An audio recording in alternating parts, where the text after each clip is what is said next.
So now we're going to talk about statistical significance. It's come up a couple times already, but we'll start talking more seriously about determining whether a certain value is considered statistically significant. And there are different ways to think about it, but here's one way.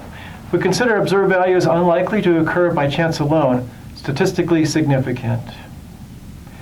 What that means to us ordinarily is the way we're computing the chance alone. Chance is probably wrong. So we probably have the wrong mean. The mean has changed or has been falsely advertised. For normal data, computing z-values that are bigger than 2 or smaller than minus 2, those are often considered indicators that the data would be called statistically significant, meaning those values, the original values before you computed z, will be unlikely to happen given the parameters that they were computed under, and so those parameters are suspect.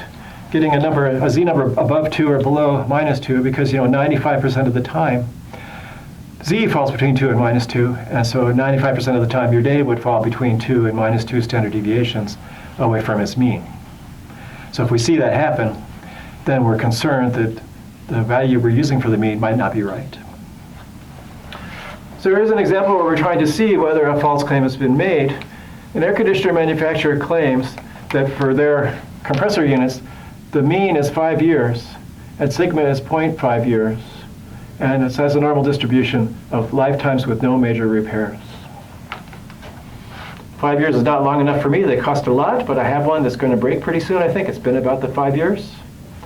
So suppose a sample of 10 air conditioner from that manufacturer had a mean time before major repairs of 4.8 years. So that's less than 5, that's for sure. But is it smaller enough that we think this 5 is not reasonable?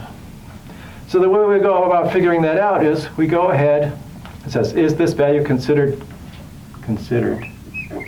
statistically significant, so that we think the mean is not 5. In fact, we probably think the mean is less than 5, because that was 4.8.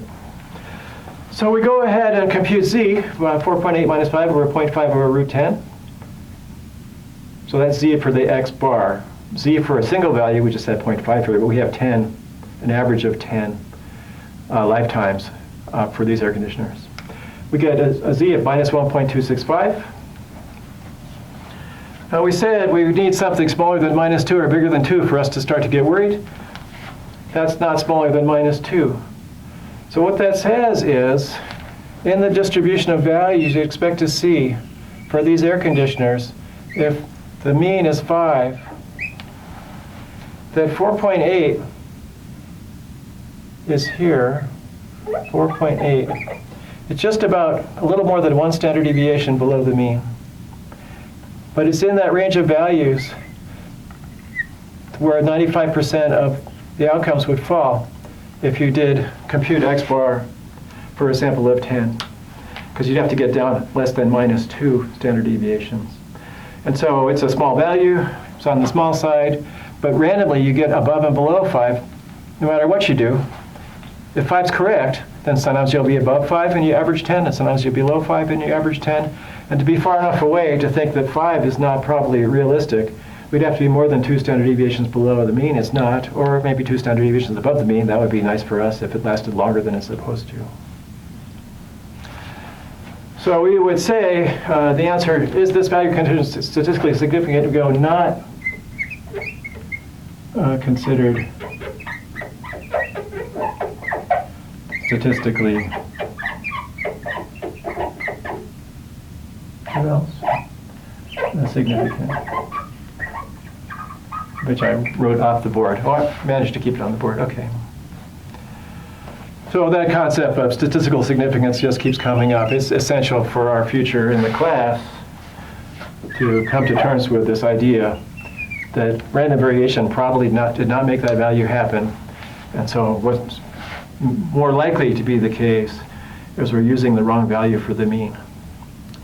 Alrighty, got a little bit more to do before we finish off chapter 15. Be back in a second with the finishing touches.